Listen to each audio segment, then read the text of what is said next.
Hi everyone! If you've ever had to write a literature review, you probably know that the hardest part isn't actually writing the assignment itself. It's finding high-quality research to support your arguments. You open Google Scholar, type in a few keywords, and suddenly you're hit with thousands of results. You open 10 tabs, then 20, then 30, and before you know it, you've spent countless hours without actually starting your assignment. And in that process, you're constantly trying to figure out things like which papers are actually relevant, which studies are high quality, and what findings are actually consistent enough to actually cite. I experienced this a lot during my undergraduate studies majoring in physiology, where I wrote many lengthy papers and spent countless hours trying to sort through databases. I was actually fortunate enough to receive a physiology award, the R.D. Wright Scholar, during my degree at the University of Melbourne, which really reinforced for me how important it is to develop strong evidence-based research skills, because the quality of your literature search directly affects the quality of your assignment. Now, as a Doctor of Physiotherapy student, evidence-based practice is still a very huge part of my studies, so I'm always looking for ways to make the research process more efficient without compromising quality. Recently, I have been using SciSpace's literature review feature, and today I wanted to show you how it fits into my workflow. This isn't about using AI to write your assignments for you, but it's about helping you understand research faster and keeping everything more organized. Alright, so the first thing I do is I open SciSpace's literature review feature, and instead of searching individual papers one by one, I enter my research topic or question. For example, if I was investigating something like the effects of exercise on memory retention in young adults, SciSpace then pulls together relevant studies surrounding that topic.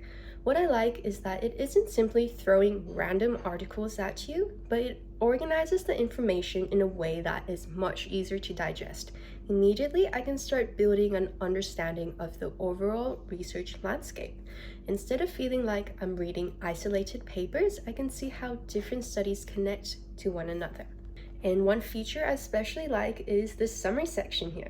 It gives you an overall summary of the evidence available on your topic. This is incredibly helpful at the beginning of an assignment because sometimes we jump straight into reading papers without understanding the bigger picture. One of my favorite features is being able to customize columns and compare studies side by side. This honestly would have saved me so much time during my undergraduate degree. I can add columns for study results, research methods, participant populations, strengths, limitations, outcome measures, key findings, and so much more.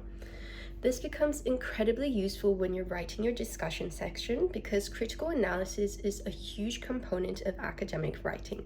For example, maybe one study found positive results, but the sample size was very small. Maybe another study used a stronger methodology but had limitations regarding participant diversity. Being able to see these differences immediately makes it easier to critically evaluate the evidence. Instead of opening multiple PDFs and manually creating the tables yourself, everything is organized in one place. As healthcare students, this skill is especially important because evidence-based practice isn't just about finding papers, it's about understanding the quality of your evidence. What I like most is that it doesn't replace my learning process. I still read papers, I still critically analyze studies, I still verify information, but this helps me to get the important parts much faster. I can spend less time searching and more time actually understanding the research. For me, that's where the biggest value from SciSpace comes from. As someone balancing postgraduate studies, work, and life outside uni, anything that allows me to be more efficient is a huge advantage. If you are an undergraduate student, honors student, postgrad student, researcher, or someone who regularly writes literature reviews, I definitely recommend exploring this tool.